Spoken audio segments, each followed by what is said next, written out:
Guys, the 2025 ATP season has now begun and the Australian Open is just around the corner. Super exciting for us tennis fans, and it does always raise a bunch of questions when a new season starts. And the one that keeps coming back to me over and over as I watch today's tennis, other than how many more Grand Slams will Novak Djokovic win, is this. Is the future of tennis really tall players? Why do I ask this? Well, let's look at the top players right now. The easiest way to look at this is the top 10. This is the top 10 men's tennis players. They are all 6 feet and above. They're all really tall, right? Every single one of them is a tall player, with over half of them being much taller than 6 feet. And then if we talk about other notable tennis players who have been in the top 10 or are big names, you got guys like Hubie Hurkacz, 6'5", Nick Kyrgios, 6'4", Matteo Berrettini, 6'4", 6'5", and of course, my favorite, Ben Shelton, 6'4". It seems like every top player right now is tall. And if you compare that to the top players of the past generations, and you can really see a height difference.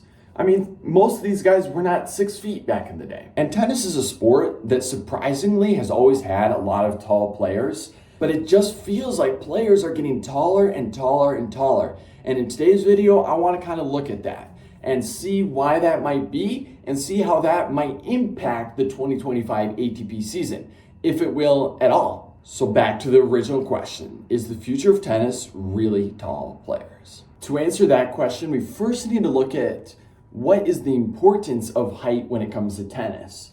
And while there are a few different factors, the biggest is the serve. It is much easier to serve the taller you are and to generate more power.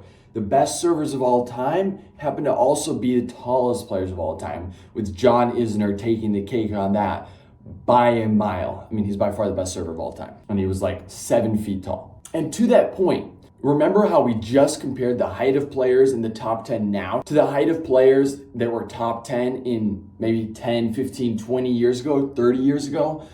Well, if you look at the serve ratings of now and the serve ratings of, like, let's say 30 years ago in 1990 or 1991, there's a pretty stark difference, right? That's like a 20-point gap. What this shows is that the serve is becoming more important in today's game, and therefore players are getting taller and serving better. But we all know a serve isn't all there is to tennis, right? I mean, if that were the case, the greatest server of all time would actually have a Grand Slam title. Sorry, John Isner, but like, how does he not have one? That's crazy, right? It's not even close to all there is. It's just the start of a point, right? Everything after that matters too. And when you look at the tallest of the tall, Riley Opelka, John Isner, Kevin Anderson, who could all serve really good and have really good serve ratings, they lack in other departments, most of that being movement. They start the point, but if the ball comes back, they might not be able to get that ball because, you know, when you're 7 feet tall, it can be tough to move.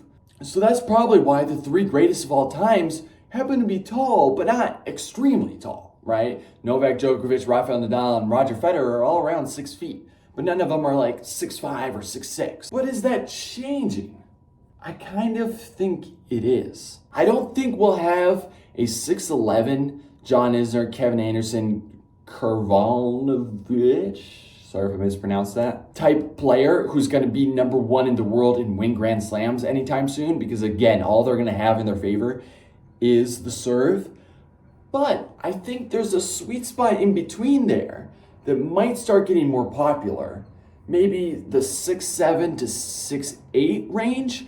I mean, we already have a guy like Alexander Zverev who's 6'6", should have a Grand Slam by now.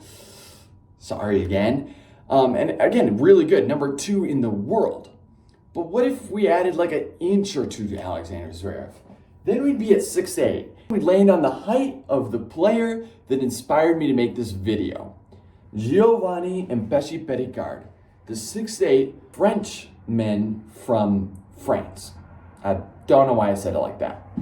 This guy has been on a roll. He currently has the highest serve rating. He's 6'8", but the thing about him is that when you watch him, he's not just tall. He can move too. He's got a one-hand backhand. He's got a net game. He's got a really good forehand. And and he's a giant. If you compare him to John Isner, there's a stark difference. This man can actually run. He can sprint. He's got everything in his bag, and he's now won 2 titles. Does he have 2 titles? I think. Give me one second. And he has now won 2 ATP titles already in his career, and I think he's gonna win a lot more, okay? The guy is crazy. If you watch him play, he's unstoppable. If he's having a good serve day, he's lights out. He'll serve, his first serve will be an ace, his second serve can be an ace, but the thing is he's also decent on return. His returns aren't great, and his movement isn't the best, but it's not bad. It's not bad. He can move around, he can slap some shots, he's clutch in tie breaks, and he's only 21. Imagine in a few years when he builds up some confidence and some repertoire, he could be insane. And the other thing about him is that as a quote-unquote serve bot, you know what their weakness always is? The surface that takes part half of the year, the calendar year, clay. Serve bots hate clay. Gio was born and raised on clay.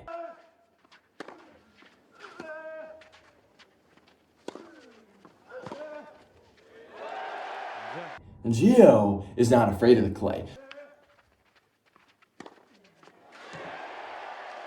Gio won his first challenger title on clay.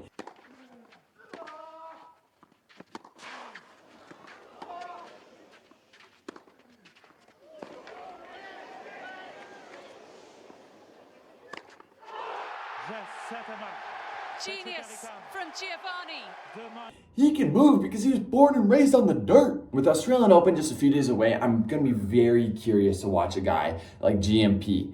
Because when I first started following Ben Shelton 2 years ago, that guy over there, who, by the way, has a great serve and is kind of super reliant on his serve, he had a dominant performance in his first ever tournament at the Australian Open because when it's hot there, those balls fly.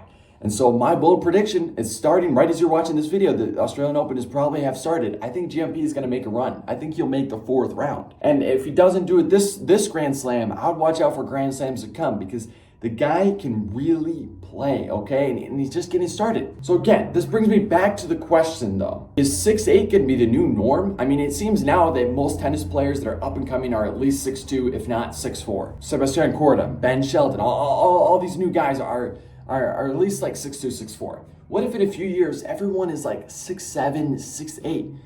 Is that going to be the case?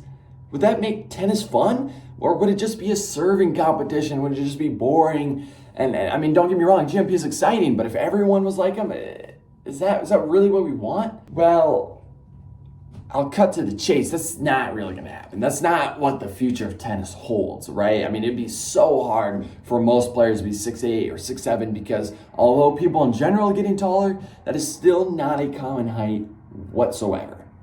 And maybe GMP is just special. Maybe that movement is just innate in him. I doubt you're going to find many other 6'8" guys who can actually also move, okay? Again, 6'4", people who are 6'4" are starting to get more agile.